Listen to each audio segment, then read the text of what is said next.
Please be seated. We are about to start. Thank you.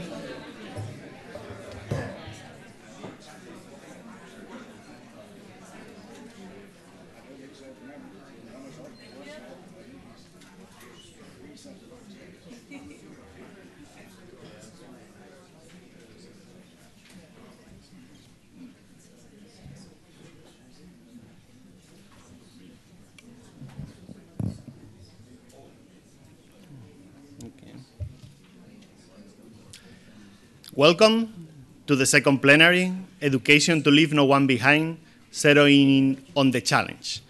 We will start with 3 live talks on education spaces under stress, and we will start with Sanam Naraghi Anderlini, co-founder and executive director of the International Civil Society Action Network. Welcome, Sanam.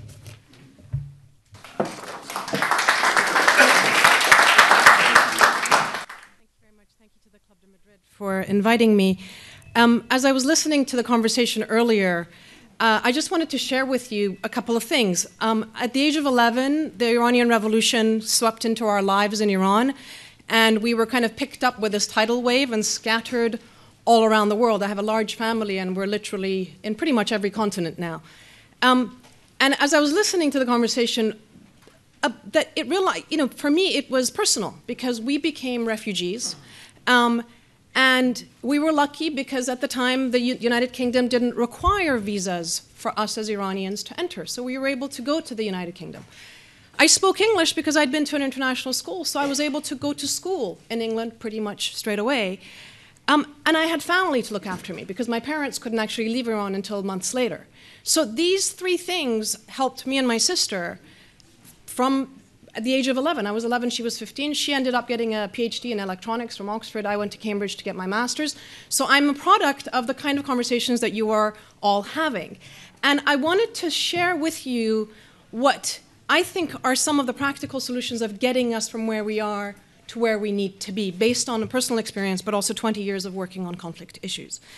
The first thing is that if we want to talk about education policies and education for shared societies, we cannot disassociate it from the underlying economic policies that have driven our lives for the last 30 years. So whether we call it neoliberalism, whether we now call it a variation of what I call extreme capitalism, I'm not sure what we want to call it, but the fact of the matter is that for 30 years, we have been told that economic growth is good, right? But we're not sure who that growth is for.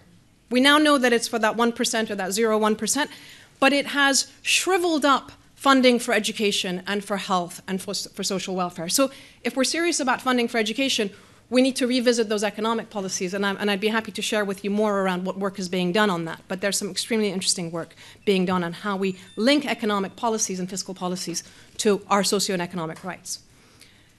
The challenge, the reason why it's so important to look at the economic factors is that on the one hand, inequality has really disconnected us on a vertical level, right? So the rich in Brazil have more in common with the rich in India than they have with the poor in their own countries, right? So this is one issue.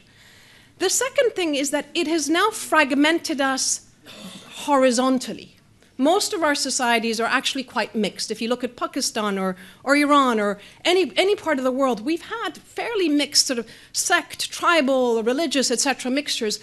And we had a period of time when education, state education, was the way that we all came together. Well, when you take that state education away and you create a vacuum, people still want education for their children. But guess who fills that? It's religious groups, it's others, it's other ideological entities fill it. And I'll give you an example.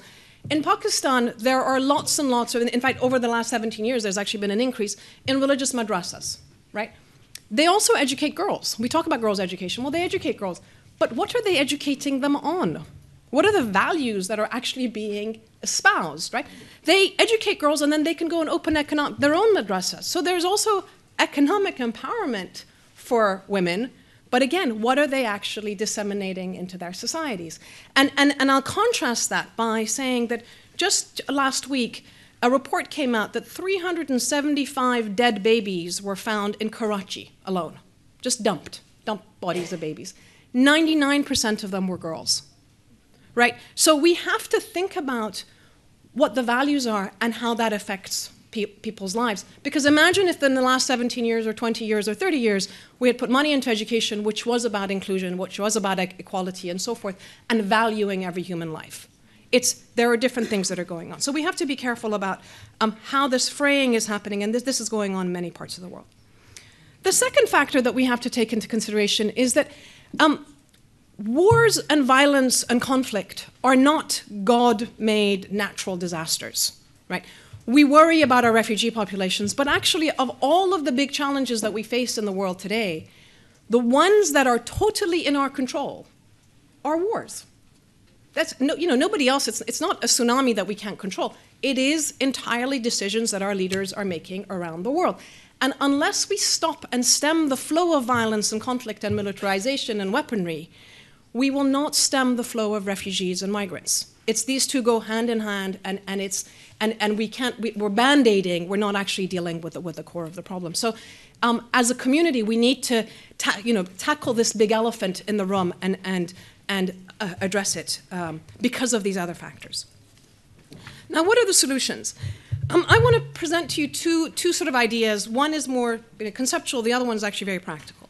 So number one, when we're thinking about education for the kinds of issues, shared society and so forth, I'd like to suggest that we frame it around the word or the term PrEP, P-R-E-P.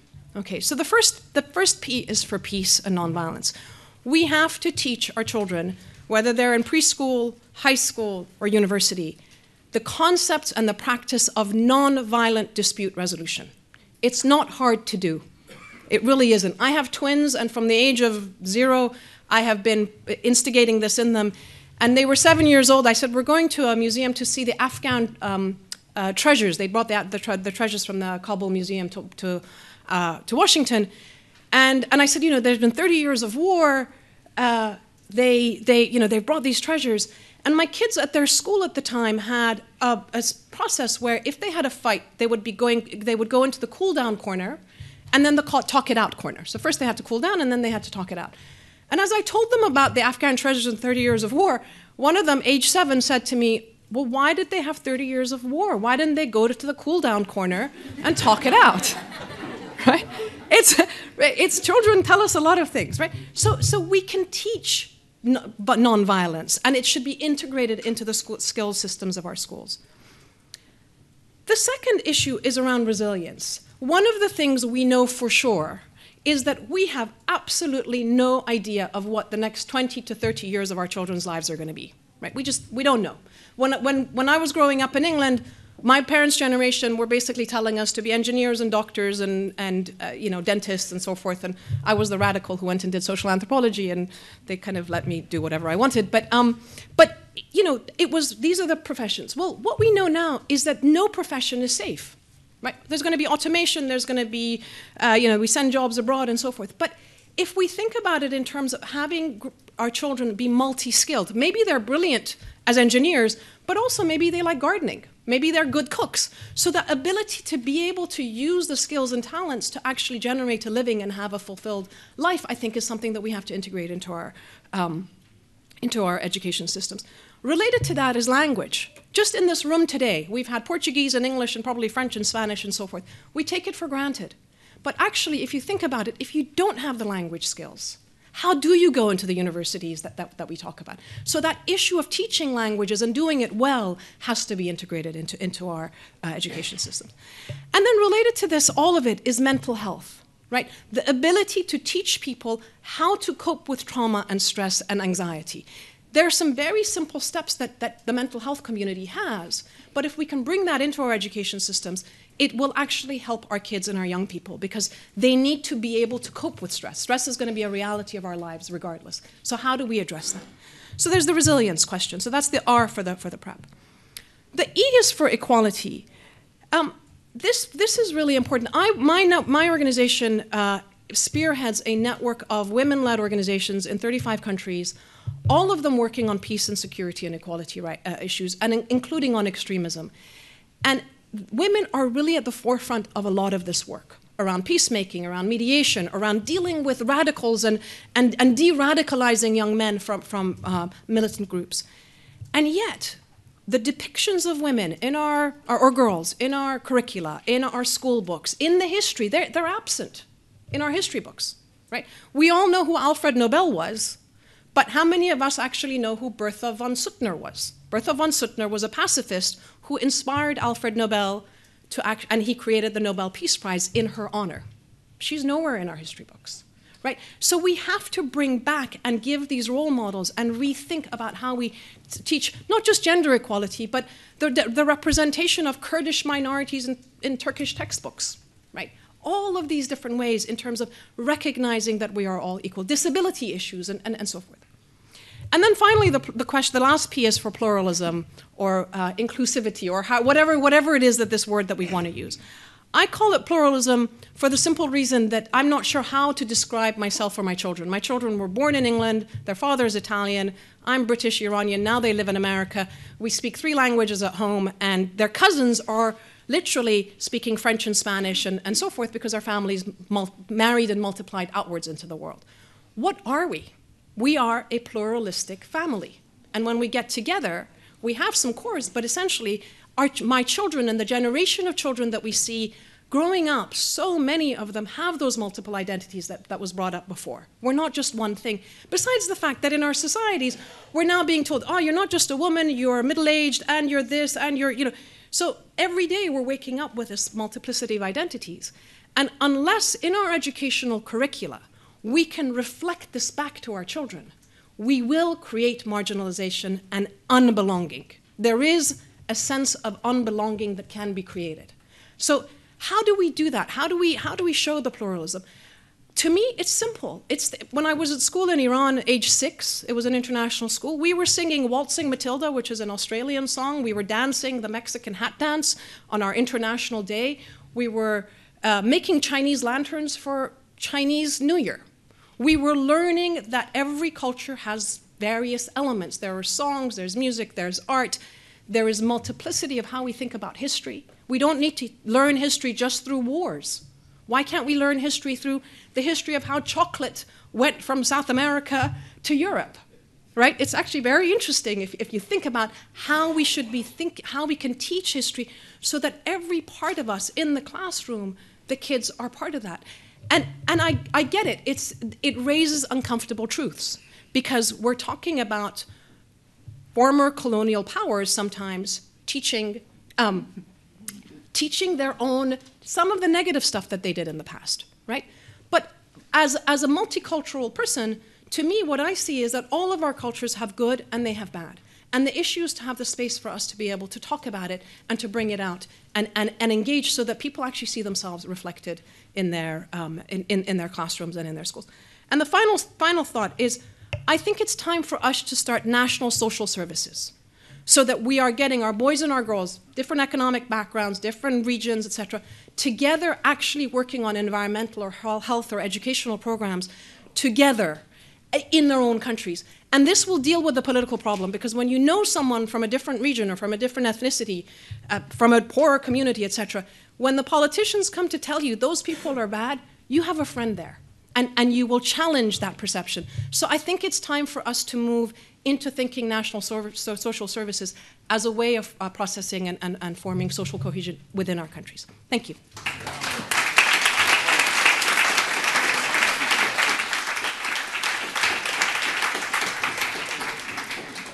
Thank you, Sanan. Thank you very much. Now is the turn for Omar Altal, is project manager in Mercy Corps, Jordan.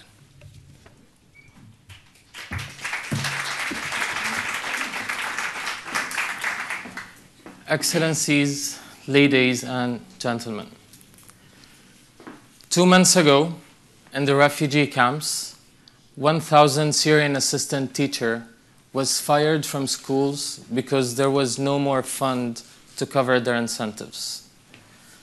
And in the refugee communities, that lifted the families with a huge lack of trust of the education quality, and lifted the children with an uncertain environment where they don't know what's going to happen next to the school, what's going to happen next to their safe spaces. And those two factors, they can be the main drivers to increase child labor, to increase early marriage and other protection issues inside the camps.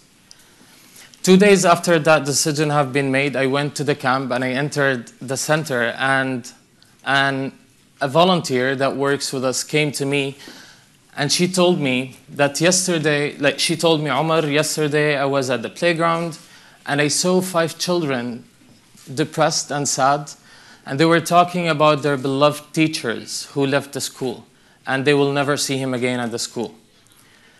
And then she told me that when I hear this, I run to the store, I get all the resources we have, from colors, painting, sewing materials, in order to go for the kids, to work with them, color with them, in order to raise their hope. And the end product that they made is this bag. They made the bag, they made several ones, and they gave them to the kids in order to hold it for schools.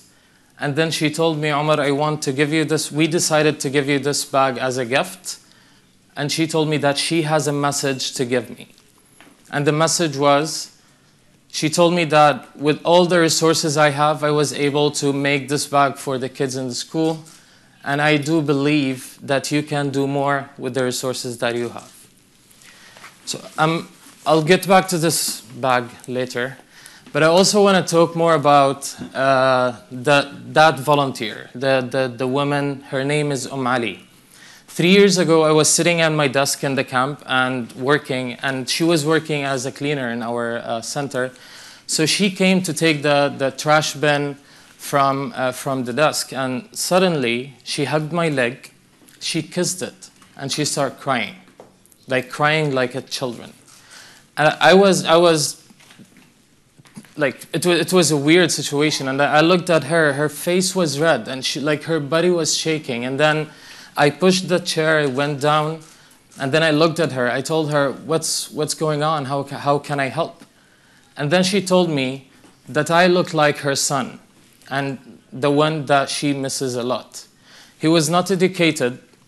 They left him in Syria at the beginning of the war, and he was recruited by ISIS, and he was killed. And then she told me that I really wish him back so I can hug his legs and keep kissing it until the day I die. And then that was a hard moment for me. But then when I start going back to what she told me, I found the sentence she said is a book, that he was not educated, which means he can't critically think of what is right and what is wrong.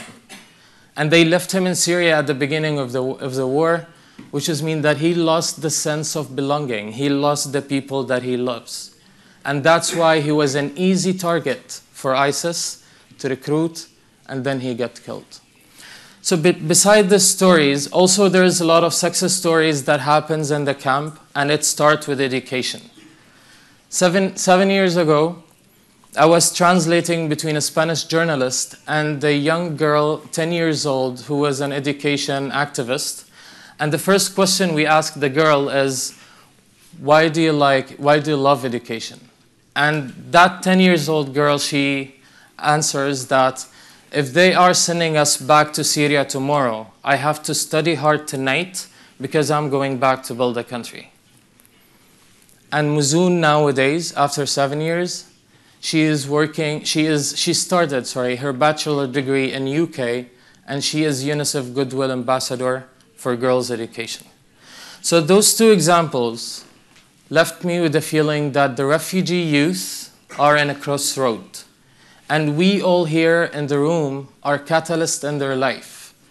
If we didn't provide them with good education, emotional and psychosocial support, I'm sorry for saying it that way, but they could be my killer in the future. But if we provided them with the needed education, with the needed psychosocial and emotional support, they could be the leader that we want to see in our world. So back to this, back to the bag. I really felt when I received this bag with the message that I had, that it's not, I don't want it to stop by myself. I don't want the message to stop by myself. I don't want the bag to stop by myself. So with the approval of the volunteer and with the approval of the kids, it will be a pleasure if Club de Madrid can accept this bag as a gift. Sorry. Thank you very much. You're welcome. So if they,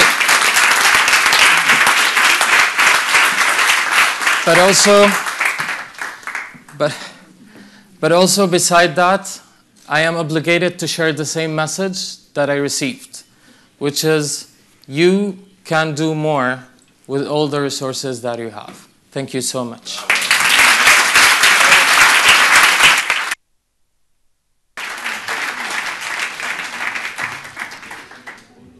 Thank you very much, Omar, for this inspiring presentation. And the last live talk will be join me to welcome President Taxia El-Bekdor, former President of Mongolia and World EPVE Alliance Club de Madrid member. Thank you very much. Ladies and gentlemen, Madam President, and members of Club de Madrid, you know, we are living in a complex and challenging world. Why complex? Why challenging? I think because everything is changes, nothing lasts. In this environment, I think leadership is really important. And to providing leadership, to answering those challenges, I think education is going to be a prime answer. Because of that, World Leadership Alliance is paying its great attention to education. Today, I would like to talk what I did in my country, what I know, and what I think it's right. And when I became president in 2009, when I entered to my room, it was a big room, and I told them that this is not going to my room. This will be room for the people.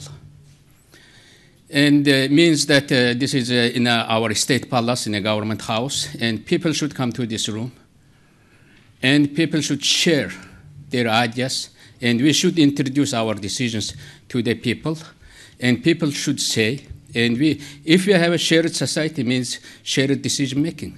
People should come to your room, to your palaces, and you have to give them room there. And I gave my room. It was the more than half-century room for heads of state in Mongolia, and we transformed it to the citizen hall. That actually went a big campaign all over country, in every province center, in every governor's house. Actually, they spared room for citizens and named it Citizen Hall. I think people are smart. When they are come, and they give you more insights in your decisions. If they participate, if they learn. I think we politicians think that we are tutor, we are teacher, people are children. But politicians and people have same size of brain. There is nothing different for politicians. And because of that, when they participate, they understand the decision, and they become the part of decision, they become the part of implementation enforcement. That was really important. And after 1.5 years, in all over Mongolia, we got more than 600 citizen halls. In 2009, when I came into power, there were more prisons than citizen halls. Definitely now in Mongolia, we have more citizen halls. Means that relating to this refugee problem, to education, if you care education, if you care refugees, give them room, give them classroom, give them space there, and fund it. If they have space, if they have room, they will study, they will have dialogue there. And every year, I think leadership is important. I told you every year in September 1st in Mongolia starts the school year. Every first hour is my hour, President's hour.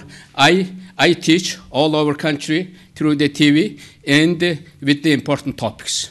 And people get that message very clearly. And also, when I entered to my room, there was I made first decision, first sign on decree, that was the civic education. I think if you want your people responsible, and I think it's better to educate from them from the childhood. And now we have civic education classes from 1st grade to 12th grade, and in combination with our tradition and culture in Mongolia. And we prepared people, and that was really good beginning.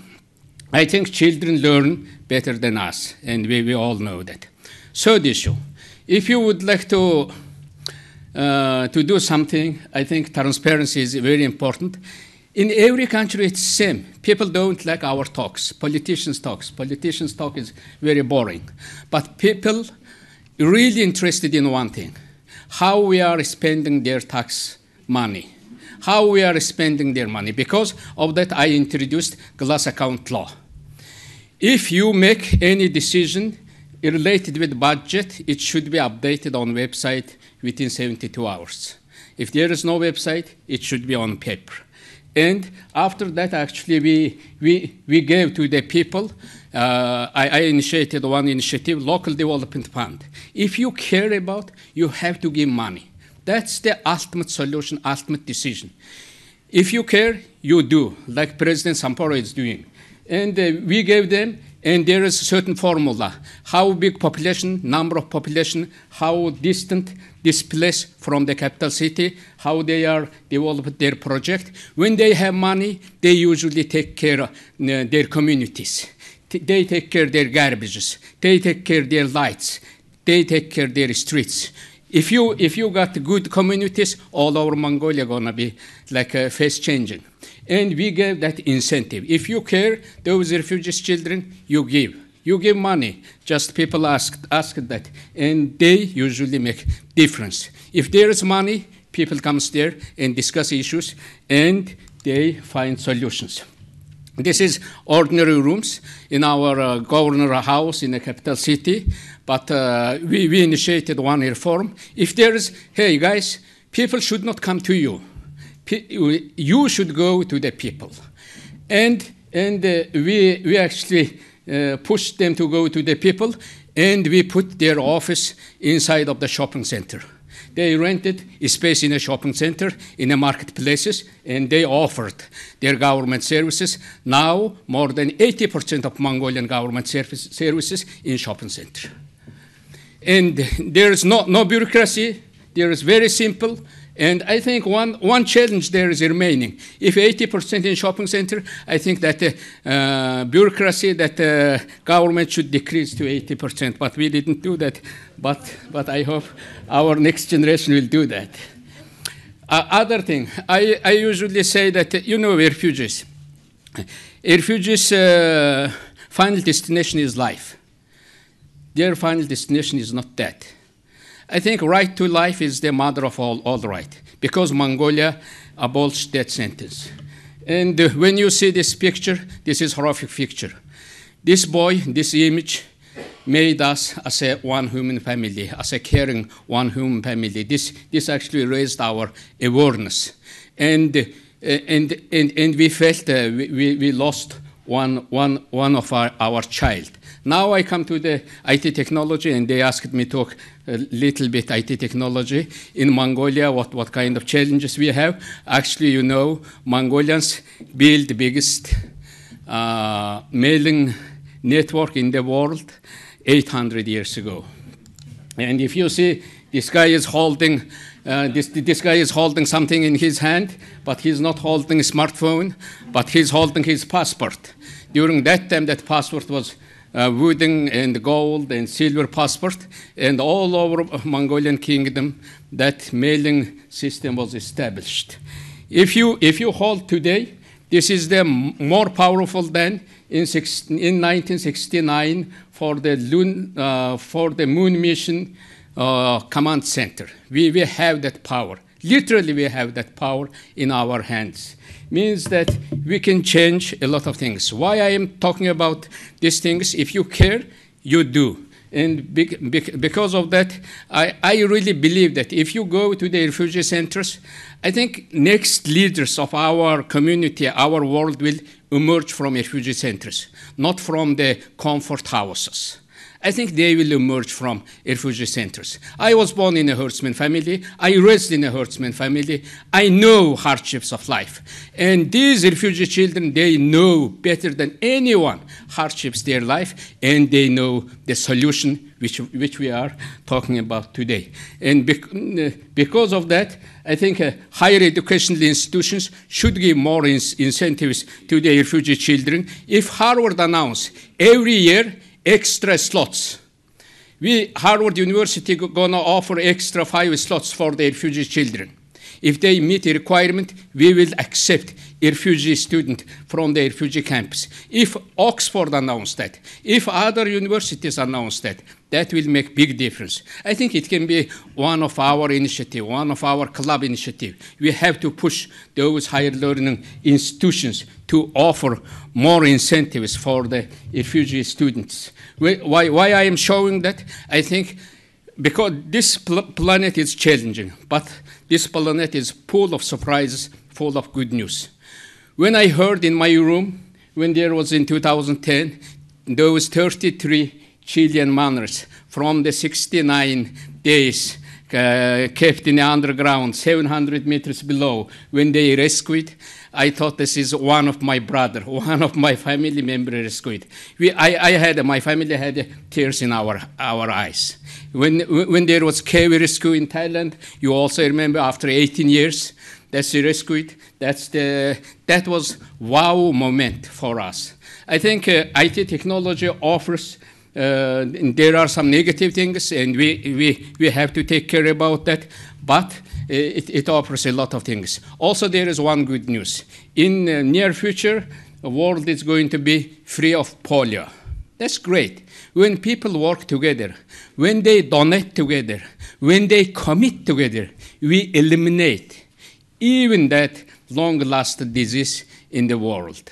I think there are really good moments before us, and if you take care more, if you take care more, my message is do something, contribute something, and that's it. Not only talk. Thank you very much.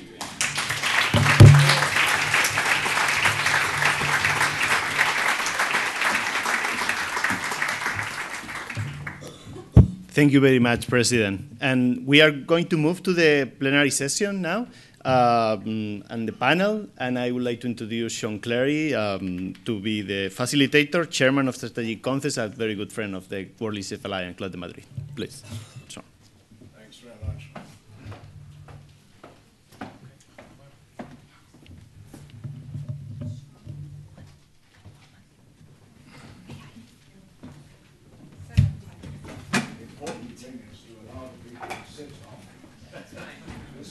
Very clear by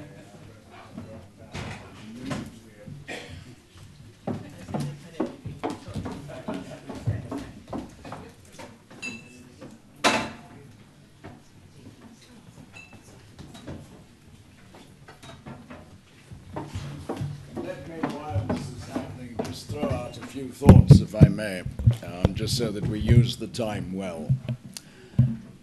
You know, the wonderful thing about what we've heard this morning is that we know what the nature of the challenges are. We understand the importance of addressing those challenges meaningfully. It doesn't take any remarkable intelligence to be able to understand that in the absence of social cohesion, you have disruption in society, you have more conflict, and that conflict is likely to spill over into significant disruption in the form of wars. we've got plenty of evidence in the world around us that that has already happened. So we know perfectly well that building a sense of community, building a sense of a shared society, building social cohesion is absolutely essential for peace and for any of the things that we associate with well-being. We know that. I don't need to tell you, you know it. We also know that education is an extraordinary instrument, an unbelievably powerful instrument in achieving that purpose, if it's fit for purpose. The first, she called herself middle-aged, I didn't think so, but the first young woman who spoke today, our Iranian refugee. Gurbani Shomas. When she spoke in respect of these issues, she made it perfectly clear that a sense of opportunity springs from preparedness, springs from resilience, springs from a capability to be able to take advantage of the opportunities that one has in life. How can we expect people who are denied those opportunities, who have no adequate preparation, who are not served with education that will equip them to be able to make a social contribution, how can we expect them to be anything other than problems? If they are, it's a wonderful thing. They have triumphed over circumstance. But it's not a realistic expectation seen from the perspective of those who exercise a degree of power or influence. Education at the heart of it is a function of actualizing the potential of an individual. Aristotle used that wonderful phrase, within every acorn there is a mighty oak.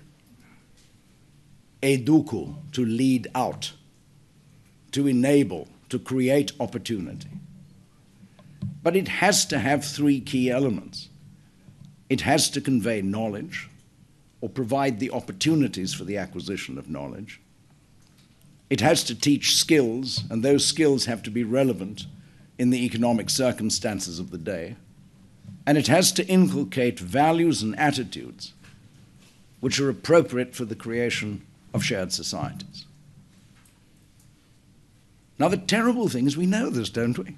I haven't said anything interesting, actually. I've summarized it, but I haven't said anything you didn't know. And the challenge for our panelists now is to tell us on the basis of their own experience what they have done and believe needs to be done in the countries for which they have had responsibility and whose challenges they know best. So may I ask you to join me in welcoming to the stage Laura Chinchilla, President of Costa Rica between 2010 and 2014, and Vice President of the World Leadership Alliance Club de Madrid at present. Tarja Halonen, President of Finland between 2000 and 2012, also obviously a member. Chandarika Kumaratunga, the President of Sri Lanka between 1994 and 2005, and Benjamin Mkapa, the President of Tanzania between 2001 and 2005.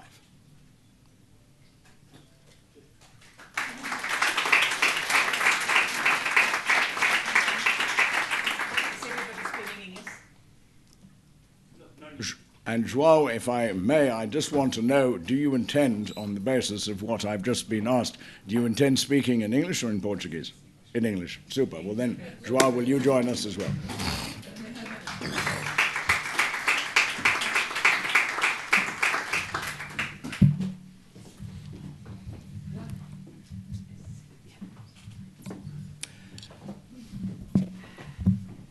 The way in which this panel is described is zeroing in on the challenges.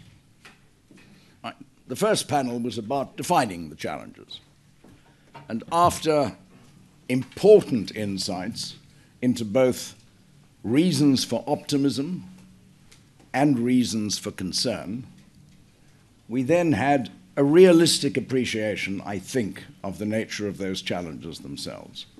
What we now have to get our heads around is what we can do about it. Now, Laura, forgive me for doing this, but I'm going to go, if I may, to Tanya first, and there's a particular reason for that. A number of you, 3 of you, represent very small countries. 2 of you represent middle-sized countries. 1 of them in the developing world, 1 of them in the European Union, and perhaps, therefore, a more developed part of the world. But one of the theses about shared society and about the ability to achieve success in creating community is that it may be easier at smaller scales. Finland, for a whole variety of reasons, has become, in a certain sense, the poster child of education.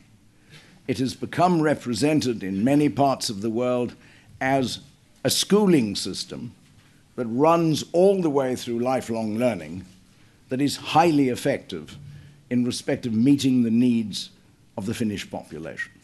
And in the spirit of ensuring that we don't sink into pessimism in the context of this discussion, I'd like to start there.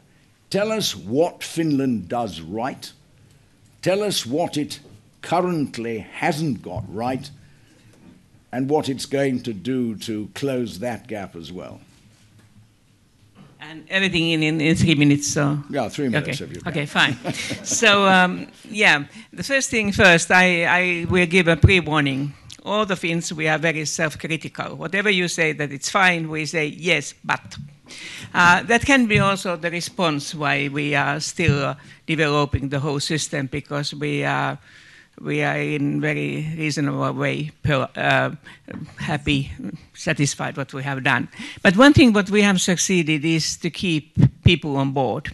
Every child, every girl, they start their school, but quite late at the age of 7, because we have a large area and remote places and so. But they get nowadays then preschool education of 1 year, in sometimes 2 years, and that was first voluntary, now it's obligatory. Because we see that the natural creativity of the child and the passion to learn the new things is the basis.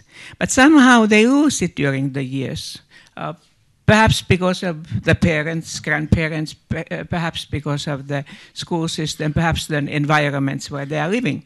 But that's why we try to find how to keep this passion to learn more and this creativity, because we don't know the future where the children will live. Then second point is that we want to give them equal access and equality for the children, so that the differences between the schools are very minimal, and that has been noticed by OECD.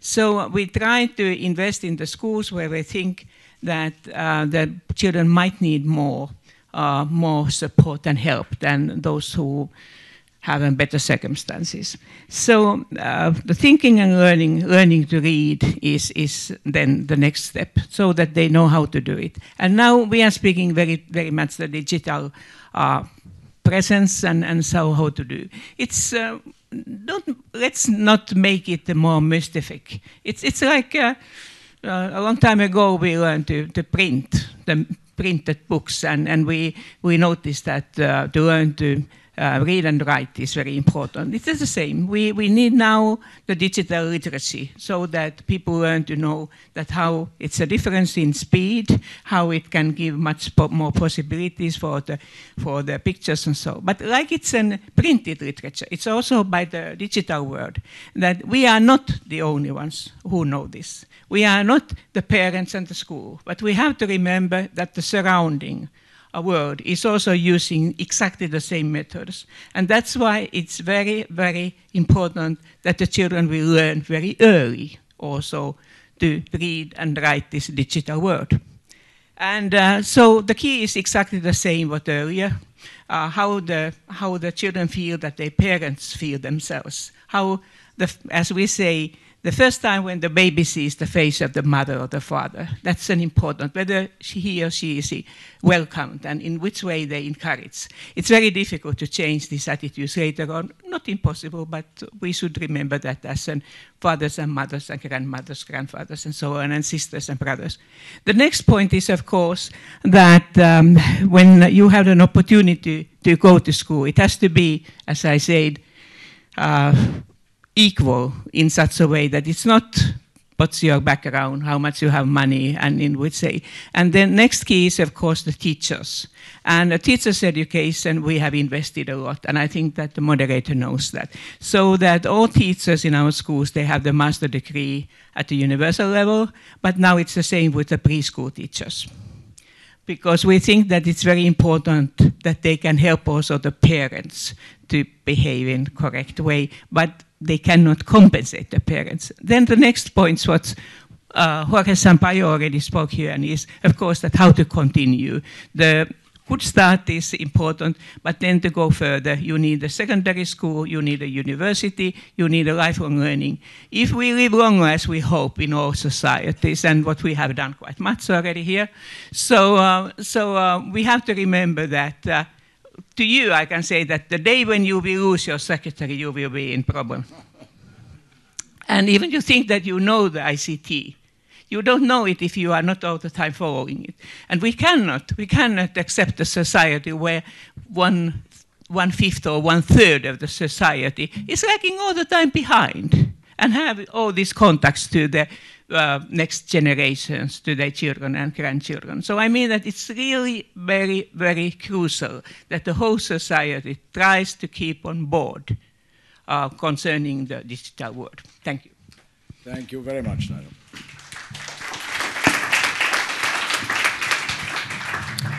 I was thinking, I'm going to come to Laura Chinchilla now, if I may, but I was thinking, I was putting myself in the shoes of Ben Nkapa and saying that he must be thinking, I wish that all of the teachers that I had at my disposal had master's degrees and were as committed in the way in which has just been described. Laura, the wonderful thing about Costa Rica in this particular context is that whereas it doesn't have fully OECD top-level standards in terms of GDP, it has produced a standard of well-being and a standard of achievement in everything from environment to, at least significantly, social cohesion in a manner that is quite extraordinary. And it, too, is a poster child in respect of these particular challenges. So I'm really interested in your view of, one, the role that education has played, secondly, what you've managed to do in that regard and still believe needs to be done, but thirdly, if you could cast your mind a little bit wider, perhaps in the direction that Rebecca Greenspan was doing earlier, and think of it in the larger context of Latin America, and think of the challenges that we face in that space as well. Well, thank you so much, and I also want to thank these speakers who shared with us at the beginning of this panel the inspiring and very reflective stories with us. Concerning my country, there is no doubt that education has been at the core of our success story as a country. And what I said, we have a successful story in our country because we have been able, until now, and of course we have to continue doing in such a way, we have been able to create a sense of belonging to one nation. Costa Rica decided more than 250 years ago to declare education as a fundamental right for all the children. It doesn't matter if they were men or female. But not only it was declared as a right, as a human right, but also we decided that it was going to be a mandatory, I mean that all parents had the obligations to send children to school. 150 years ago, a very small nation in the middle of Americas, probably the poorest at that time, And finally, also we decided that the state was going to support and finance the education. So everything started, I would say, when we took that very important decision. For then on, education became the most important priority for every government. I don't remember, it doesn't matter which political party you belong, education is at the core of public agenda. We were able to move from low-income country to middle-income country. We were able to move from exporting desserts, what we call, coffee, bananas, to export high-tech at this time. We are one of the most respectful clusters, for example, of medical devices. And everything has to do with education. Because also at the same time, we created a shared feeling or a shared commitment that we had to protect environment. And we were able to do it through education. So it was so strong that identification with sustainability that many, many years ago, we also decided that we were not going to exploit oil or gas. We are net importers of oil. So you can imagine how hard it was for us to say, look, we are not going to do that. We are going to create wealth coming from the talent of the people. So we were able to grow, we were able to become a very competitive economy only because we decided to put education at the core of our public agenda. Now, the other thing I want to mention here is that we have been a country where many people have looked to come to our nation. We have received people from all our region. They have been fleeing from authoritarian rules during the 70s and 80s from South America, for example, during the 80s from Central America. So we are small, but we have a very important immigrant population living with us. Probably we receive like 10% of our population comes from, people that are migrating from different countries for different reasons, political, economic reasons, and so on. So also we decided, since for us education was very important, we decided that the first right we were going to give them was also access to education, because we wanted to keep the balances we already had. We want to have that kind of sense of belonging to a society. And also we want to continue investing in the talent of that people, so that people wouldn't become a additional financial burden or social burden to us.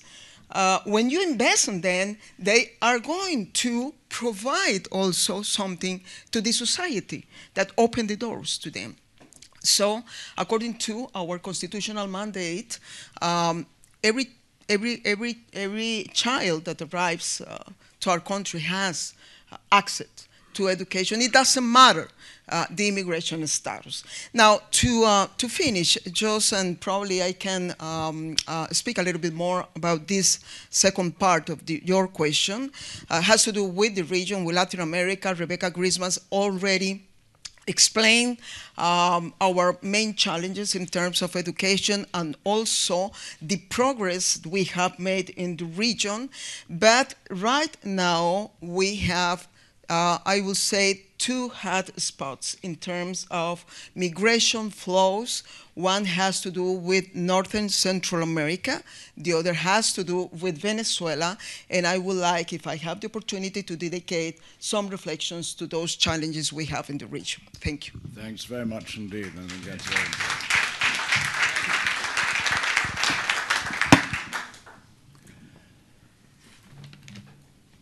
Joao, I'm going to come to you next.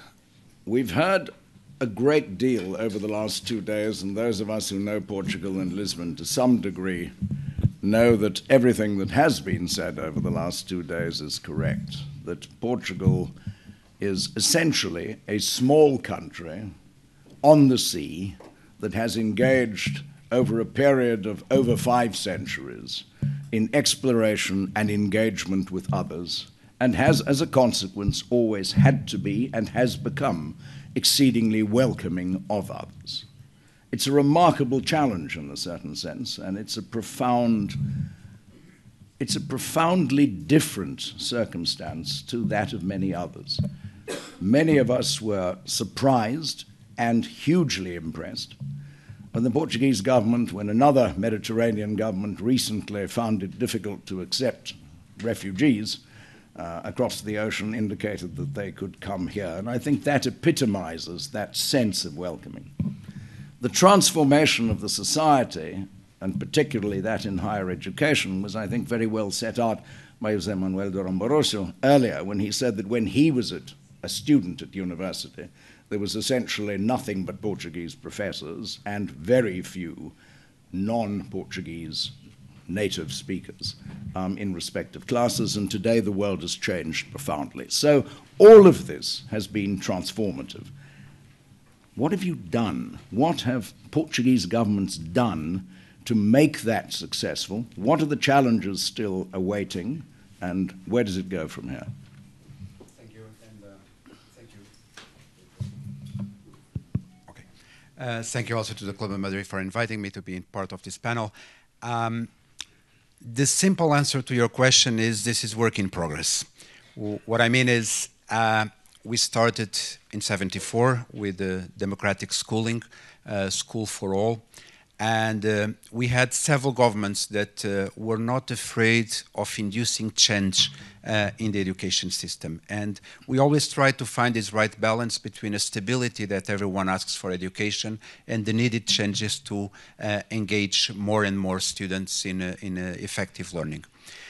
So let me tell you very shortly some parts of our history of success, some of the challenges we are still facing, and some action that is still needed at a local level and at a global level, because this, we are here from several continents, and the challenges are exactly the same. And the more we share experience in education, the more we find out that we are all discussing the same. And for this reason, this idea of sharing and sharing this society is actually very important. So let me give you just some numbers of where we were in '74 and where we are now, just to share my pride on the Portuguese education system. So in '74 we had 0.9 enrollment in preschool attendance. Now we have near 85% for 3-year-olds and 100% for 5-year-olds. We had 1/4 of our population could not read and write, and now illiteracy is around 5% still. So it's also a challenge to get rid of this 5% illiteracy, because they are not only old people. We had only 4% of our teenagers enrolled in high school. Now we have near 85% of our teenagers enrolled in high school. We went in the last 25 years, from '92 to now, from above 50% early school dropout to 12% now. And we had what is known as a constant and sustained rise in the results on international tests. So this is all done in 40 years because of many, many different measures, not having the fear of experimenting, because education is by definition an experimental field. But we still have challenges, and we have serious challenges. And let me focus on 3. And as I was saying, this is common. This is not only a Portuguese problem. Our first challenge is the challenge of grade repetition, grade retention. We are one of the countries with the highest levels of grade retention. Now, what is the problem with grade retention? It's not a statistical problem. It's a problem of effective learning. This means that there are children who are not learning, and it is a great, great problem of social justice. Why? Because the main predictor of grade retention is the socioeconomic background of the family. So this is not fair. We cannot be happy with a system that responds well to those children that learn in spite of school, that will learn anyway. So this cannot be designed for the privileged ones. And this is a very big challenge because we share very good principles on inclusion, but sometimes we don't know how to do it. What is the meaning of an inclusive classroom? What is to teach for all without finding segregate spaces for those that are different? Then so the second challenge is inclusion in this sense, not in terms of some kind of disability, but in the sense of valuing the difference.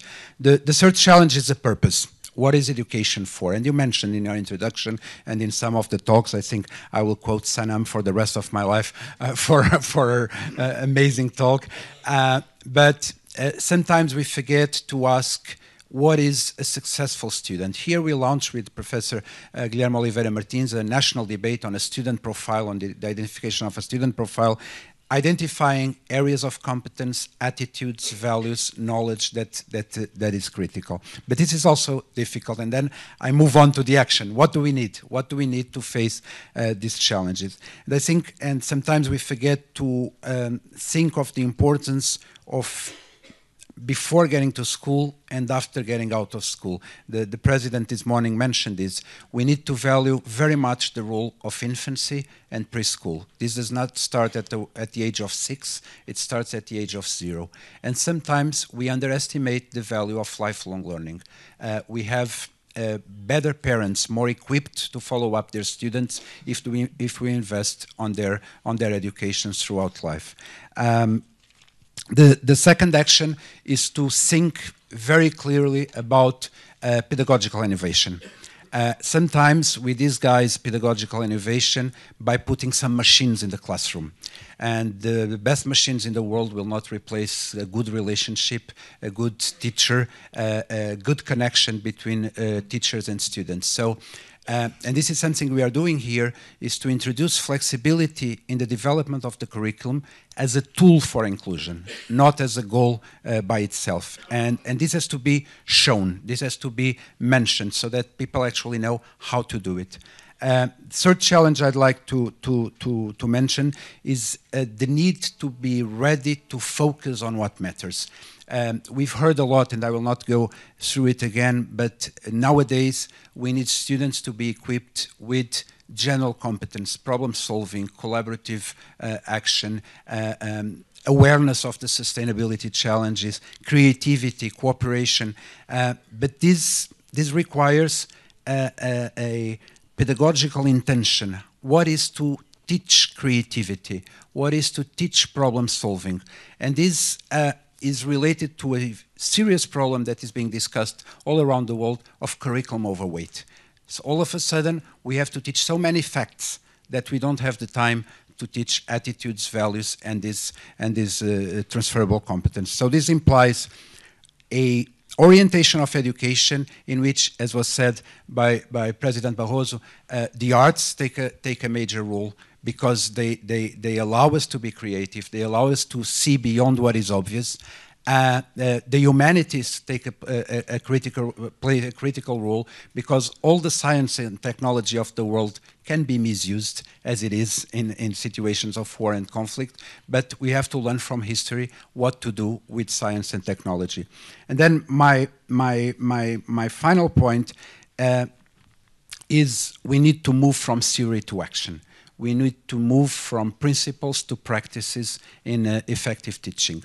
So when we talk about putting education, putting the student in the center of education, and you mentioned the role of communities, this means that we as a community have to discuss individualization in education. So this will never work if we keep doing mass education. We need to know the specifics of each individual.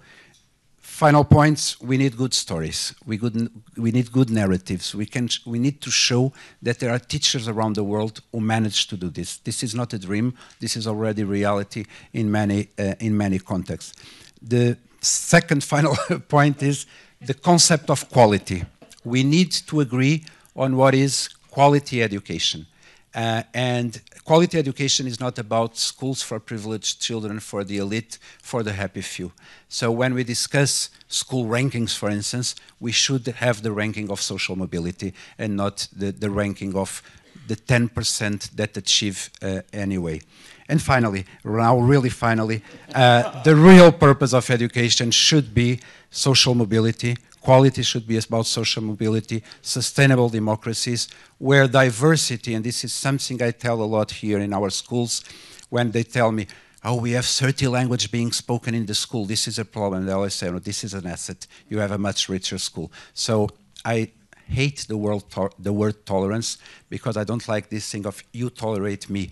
This is about acceptance and sharing a world.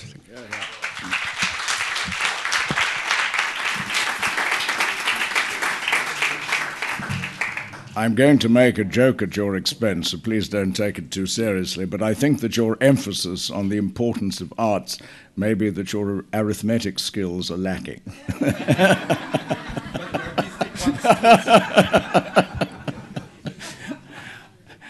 What is really important about those three comments on the situation, and thank you all for being as crisp and as well-focused as you were, is that they define the challenges that have to be met and the successes that have to be achieved if one wants a successful educational system. Now, some of us have larger challenges as a result of the fact that we do not have the opportunities that the three speakers up to this point in time have addressed. And if I may, Chandrika, I'm going to come to you last because of a very specific reason which I'm sure you understand.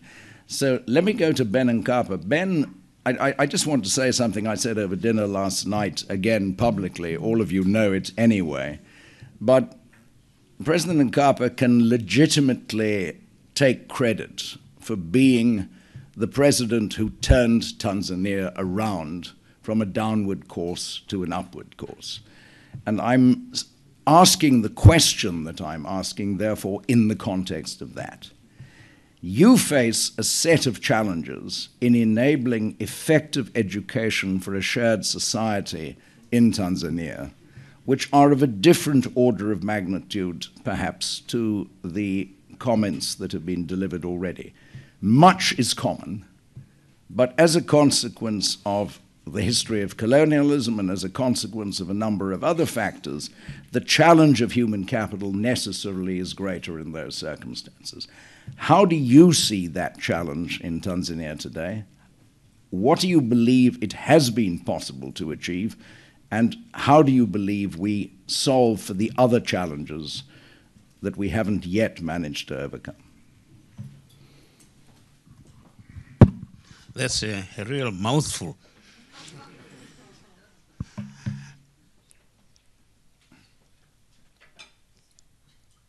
I mean, Tanzania is as a country is a product of colonialism. I'm glad you have noted that. Many of the countries in sub-Saharan Africa are products of colonialism, territorially speaking. In terms of ethnicities, they are very pluralistic indeed. And therefore, how to transform these pluralistic groups, clans, tribes, and so on, into a nation, an identity called a nation of Tanzania or Nigeria or Burkina Faso is a real challenge for the stability that enables education to take place. That I think everyone, well, most of you will agree that we have succeeded in Tanzania. Why? One, because although we are multi-ethnic and we have 125 tribes, almost identify with linguistic groups, yet we have one national language, which is used for administration and for education, except at the university level. So that helps to bring the people together and therefore to have a common curriculum, a common syllabus, common teacher programs, and so on. That has helped. And I tried to inculcate this heritage very strongly.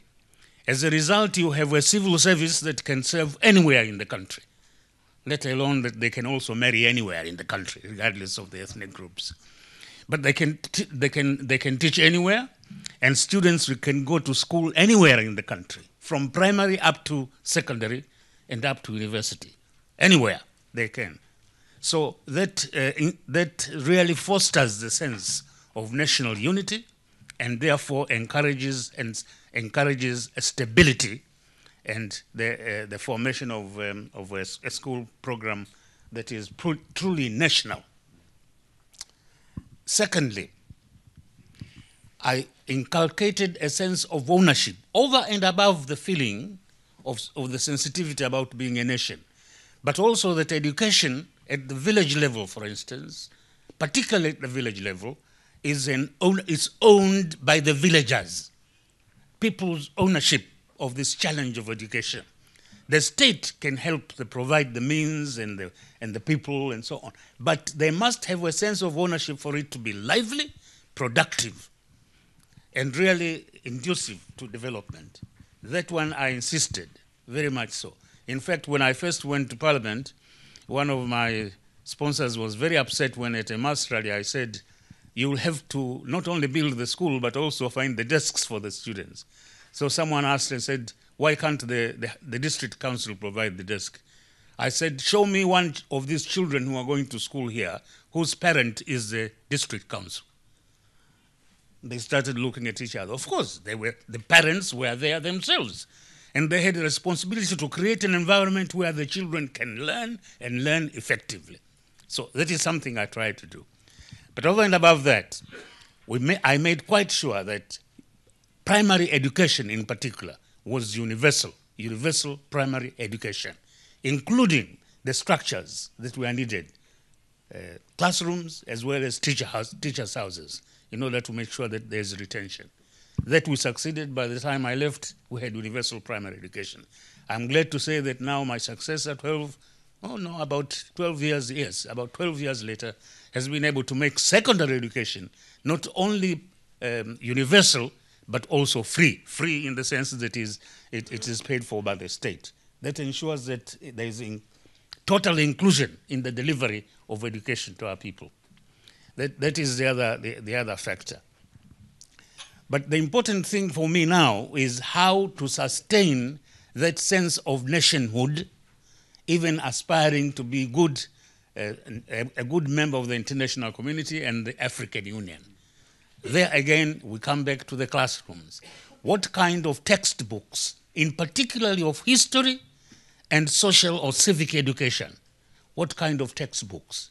There we emphasize on the universality or the equality of human being, the equality and everything. And over and above that, we also emphasize the fact that it doesn't reduce your sense of nationhood by being in a larger cooperative community, such as the East African community. So you can give a little and still retain your sense of nationhood and your development. That we have succeeded. I think of the regional communities in Africa now, the East African community is one of the most well-functioning ones. That is another factor that has helped us. So, language, national unity, universality, cost, particularly for primary ones, being met by the state, have been very important factors. What are the problems or the challenges we face? Now, you have achieved universality, but quality is a problem. So teacher training is a major challenge, not only psychologically and philosophically, but also in terms of real material. That is the challenge, teacher training. But this also is facilitated by the fact, as an offspring of that universality of education, we went into universality of service. We have a 2-year national service. It can't be compulsory for everybody because it's too expensive. But nevertheless, those who go to and do national service for 2 years are not only good nations, not only good nationalists, but also they are good internationalists. Because you give them civic education, you give them political education, and so on. These are some of the factors that are affecting. But in order to universalize all those facilities, all that program, it costs money. But the money can be reduced by inculcating the sense of ownership. Thank you, sir. Thank you very much.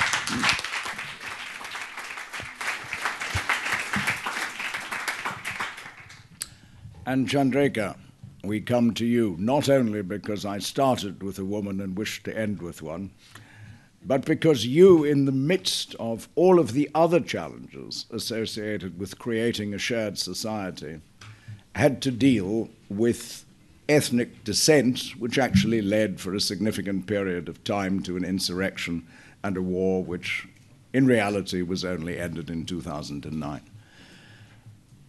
So would you like to reflect on those challenges, in part against the backdrop of what Benincapa has already said about the challenges of creating a nation out of a variety of different parties, but secondly, using the educational instrument to create a sense of shared opportunity across ethnic and other divides?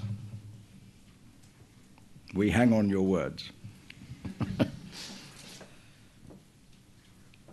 Yes. I will pass over the importance of education for creating shared societies, because I think all this morning, all the speakers have dwelt upon it.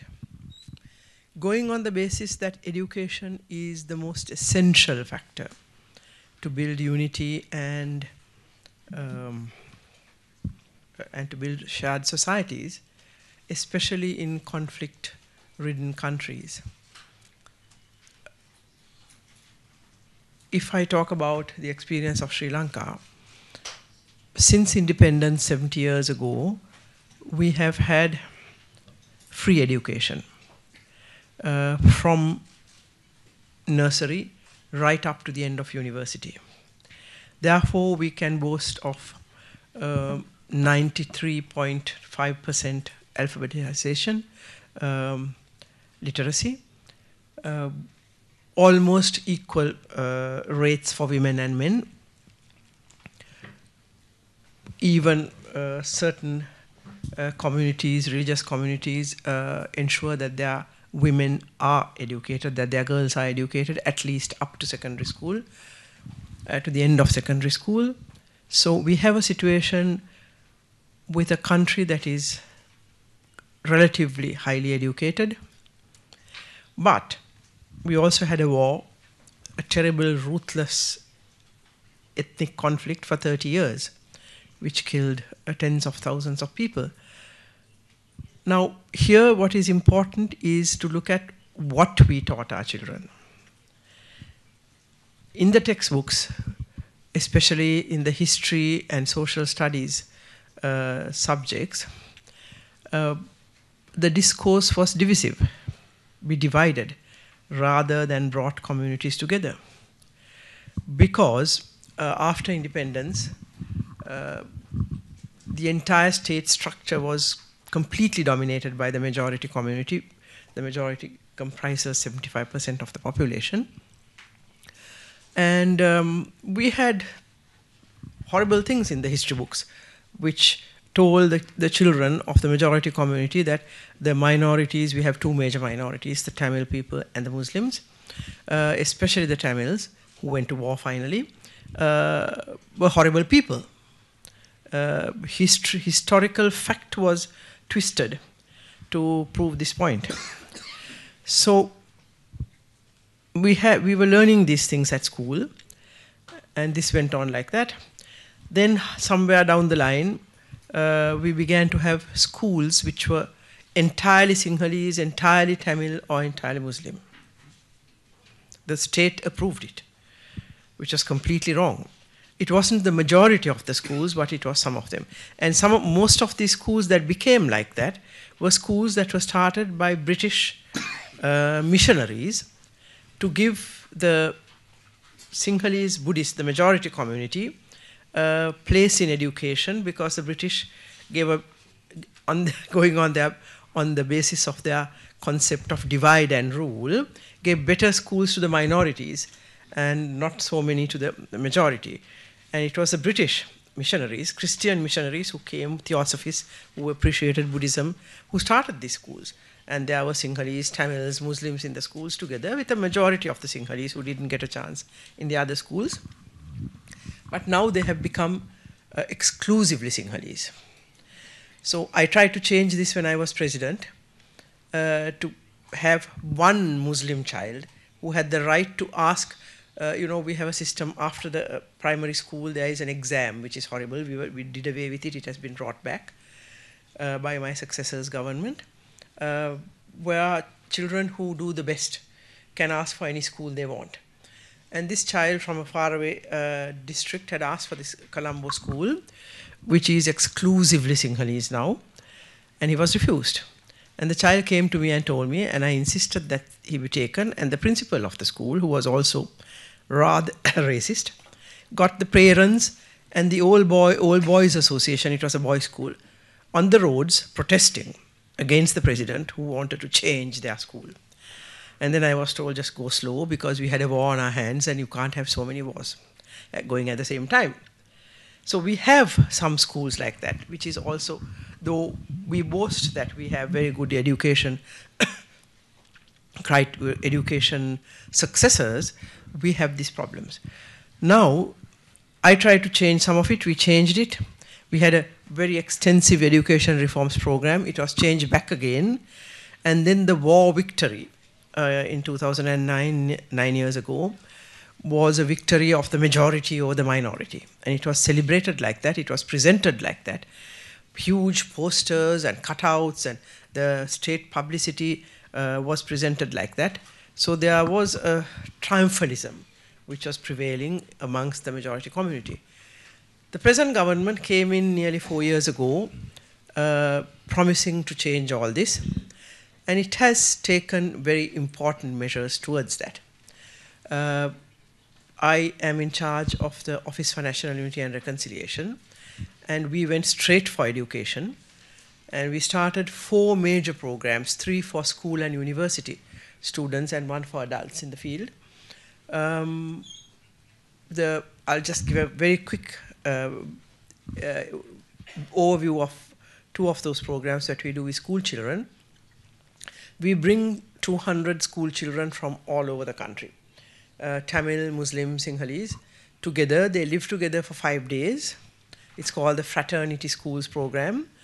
Children from many schools, we take a selection of 5 to 10 from each school. These are children who are over 12 years old. We still don't have the resources, not monetary, but the human resources to deal with the smaller children, but we are going into it next year.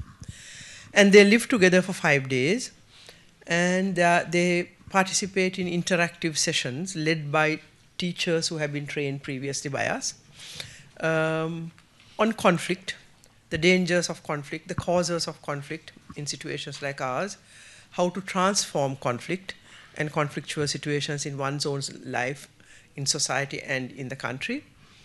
And they learn to live together. In the afternoons and evenings, they do sports together, sports and cultural activities. And they sleep together in the same dormitories, the girls separately, the boys separately, of course, and supervised by the teachers. On the 5th day, they come together where they talk. And I have participated in a lot of these. I just sort of hide in a corner because I don't want them to know that, become high profile. And it's most moving what they say. These are children, Sinhalese children, who have never, ever, children of 12 to 18 years, spoken to a Tamil child. And they say, the first day itself, I saw a Sinhalese girl with her arms around a Tamil girl saying, "We didn't know they were so nice." And this came utterly spontaneously. And they became friends. And then another girl from the deep south of Sri Lanka, which is known to be very, chauvinistic, a majority, for the majority community. Her parents, she got up and said, she was about 15 years old. My parents refused to send me, saying, "What's this nonsense?" But I cried and cried for days. And I came, and she said, even I was very apprehensive about all this. These are Tamil children, Sinhalese children, what am I going to do, girls and boys together? And then she said, it has been life-changing for me. And I realized, she said lots of things, but in a few words, I realized that what my parents taught me about the others is completely wrong at the end of 4 days. So this is having a very extensive effect, positive effect, but we can't, my organization is small, it's a semi-government organization with monies given by the state and some funding agencies, but mainly state government money. We have covered about 5,000 to 6,000 children with this. We had a 1-year break because the people who were doing this, our resource persons, resigned and went on to international organizations. But now again, we have started the work. Another program we do, which has covered about 300,000 children in 3 years, is where, again, 200 to 250 children of the 4 major religions in the country, Buddhism, Hinduism, Christianity, and Islam, Muslim, children come together and celebrate one selected religious event of a religion together. And once again, it's the first time they've seen anything like that celebrated. The Buddhist Hindu children have never celebrated Christmas and vice versa. They come together, they do all the practices that are done for that particular event, especially Hindu and Buddhist things have all kinds of, practices where you boil milk and you do decoration, you color rice and do lovely decoration. So the children of all the religions come together. And it's so lovely to see the Muslim girls with their heads covered, the boys with the thing on their head, the face cap, going on their knees and doing the decoration, playing the games that are related to each of these religious festivals, eating the special food together. And then we put them together in small groups of 20, where they play games that are associated with the particular event. And they go away good friends, and they visit each other. Children from Colombo go to Jaffna, which is up north, where the mainly Tamil people live, and they call each other on the phone, and So those are the 2 main programs we do for children, which are being successful. Then we do another program for universities, where we have formulated a detailed curriculum together with the University Commission and university teachers. They have come together. First they were trained a bit, and they evolved a curriculum for university children, which is being introduced into their different subjects. Children who study different things, maybe medicine, engineering, history, or whatever. And this becomes part of their curriculum, and that's also started off this year. Then the 4th one is the program we do, also awareness creating for adults. In the districts, we bring 40 adults together. We were told by the experts you can't bring more than that. Professionals, doctors, lawyers, engineers, teachers, and we ensure that there is a cleric from each of the 4 main religions also present, because they are normally the troublemakers. Racism and anti-religious things are concerned. And we have resource persons who talk to them about the same things, very interactive. One day, because they're working people, they can't come for longer. And quite a lot of them at the end of the day say, we thought we were non-racist, but now we realize that deep within us, we also had such thoughts. And they want to continue with the programs and all that. And we encourage them to form into committees thereafter, at the end of the day, which we fund those committees, small funding, which right through their lives, they will engage in various activities to bring peoples together. And some of the places, it goes very well. Then I find that education can be absolutely radical, can bring about a radical change in such situations of conflict. But there is one very important condition without which it is not possible, which is the political will of the leaders. The last government had no will, or had a clear will not to do this kind of thing. They even changed the textbooks back and taught children all kinds of things. They insisted that principals of schools, that is the head teachers, be given a military training. And they had to go through that if they wanted to continue with their jobs. So But now it has changed. There is a definite political will in this government. And they let us do what we think is right with our work. We work with many NGOs who have been in the field in a small way. We empower them, we give them money, we train them, and get them to do the work that we think should be done. Some of the work we do ourselves. So, and also we engage in psychosocial work because a lot of people have been traumatized by the war. The cadres of the Tamil rebels, some of them, then the women who have been left behind because their husbands or their sons are dead, who are very traumatized, who are poverty-stricken, who are therefore open to sexual abuse by government officers, which is happening, military, police, not so much police, the military and other government officers when they have to go and get some service done. We are empowering them. We have a special program to empower the women financially, where we train them to engage in some economic activity, agriculture or crafts, weaving, or little businesses, and then give them the credit almost with no interest. Part of it is given free as a grant. So, and then there is where we do a certain amount of psychotherapy, but that is not moving fast enough because we don't have enough people, psychiatrists, psychotherapists, and psychologists in the country. So we have to train them, and that's not an easy training, but that's also going on. We have a lot of women who are traumatized, young boys and soldiers, military, widows. So that program has begun, but it's slow. And that's where we need international expertise. And we have many other things, I won't talk about it. But this is to say that education is crucial, but it depends on what you're teaching. Because in Sri Lanka, we have education for all. We have a school-going population of 4.3 million children with 10,100 schools all over the country. But it is very important to be concerned with what we teach in those schools. Of course, absolutely. The content of the curriculum. And we got it wrong since independence until recently. And we have to now undo it, and it will take at least 1 generation, 1 to 1.5 generations. But the work has begun, and I must say it is very, very rewarding. Thank you, Chandrika.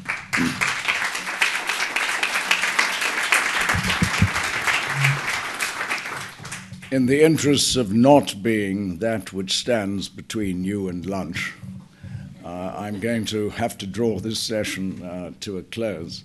But I'm going to ask each of you in literally 30 to 40 seconds to think about what you learned, your biggest takeaway, your one biggest takeaway out of this shared session. What you've heard, and I think it's been a splendid illustration of that, is exercise in using education for the creation of shared societies, in your case since the end of the 1940s, in Finland's case preeminently since the end of Soviet occupation, albeit that there was an educational system in place, in Portugal's case since 1974, in President Nkapa's case largely since he came to office and drove it forward from that point in time, and in Sri Lanka's case, specifically since the end of the Civil War. All of this has been, 6 years after the end of the Civil War. Fair enough, 6 years after. So all of this has been a discussion of the use of education for the creation of shared societies. And Chandrika made the point several times extremely well that education on its own does not produce shared societies. Vaira made the point this morning in her opening remarks that democracy without social cohesion does not produce shared societies.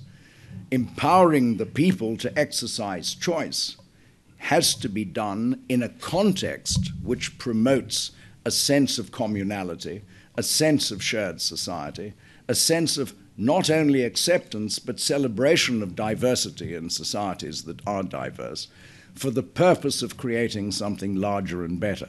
Now, I made that long speech just to give you time to think about your 30-second interventions. Right, we're going to start at the end with João. 30 seconds, really, not 3. Next. I think the lesson for me is the need for coherence. We cannot say that we need education to do all this if the rest of the world is triggering competition instead of cooperation, is triggering the fight against human rights all of the time. And since we are, I'm the little brother among heads of states or former heads of states, I think we need the voice, your voice, to say this is not all on the education shoulders, it's a common goal. Wonderful. Ben? I think what I have picked up most, or has impressed me most, is the role of national initiatives in using education for social cohesion and sharing the society. That is a critical thing. Others can come in with help, whether it's financial and otherwise, but the initiative must be from inside. Drop the bucket where you are, both for development and for problem solving. Thank you, Ben. Chandrika? Yeah.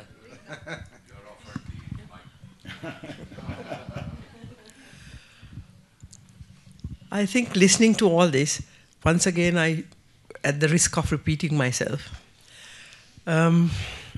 education is the most important factor for social cohesion and for building shared societies.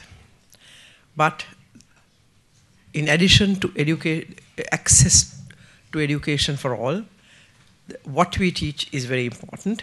As you say, drop the bucket where it is, where you are, and also the political will of the entire superstructure. And not only for education, I didn't say that earlier, I'm sorry, but the political will not only to use education as the main weapon, but the rest of the context has to be built.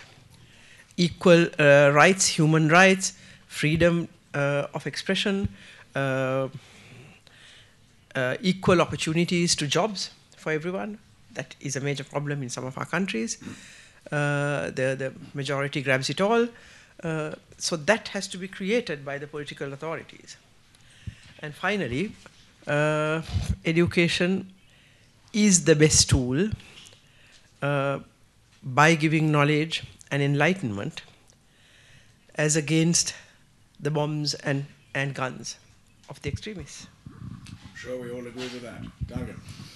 So I see that the seconds are much longer in other languages than in Finland. But if I try to say that, I think that you always think that that we have born a silver spoon in the mouth, but that's not true. But we have tried to keep the human rights respected during the 600 years being the part of Sweden, 100 years being the part of the Russian Empire, then during the Civil War, 2 other wars, and now this digital revolution.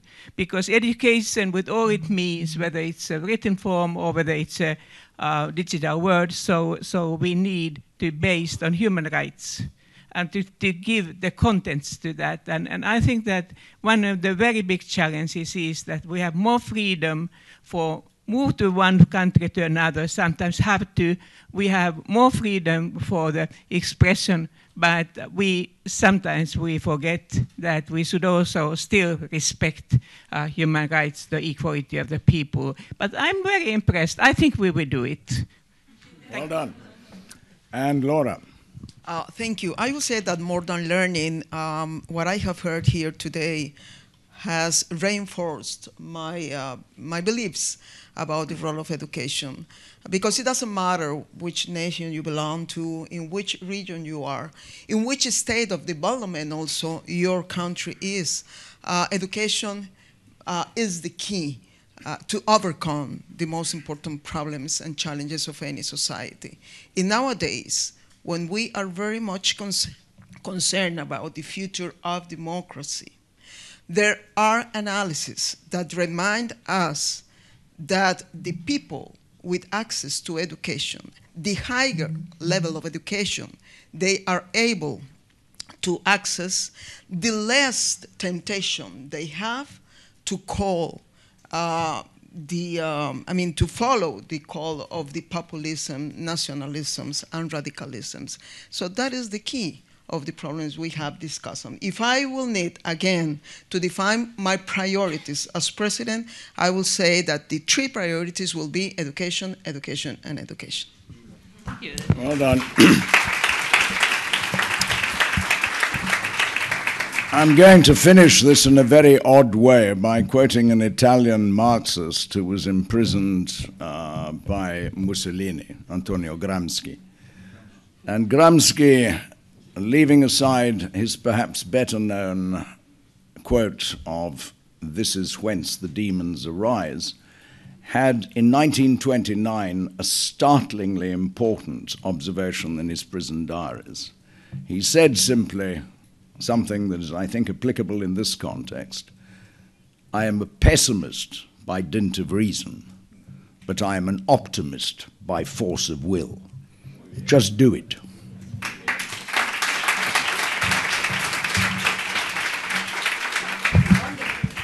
Excuse me, a logistical announcement. Lunch will be served in the 3rd floor in the Sala Refesos. You leave the auditorium to the left for the stairs and you find the elevators. For all the youth that we have with us, you can go through the stairs until the 3rd floor. So then in the afternoon, there will be action labs, 3 parallel action labs. There will be 3 different spaces. You will find signals and the people will guide you from the lunch to the different places. Okay? Thank you.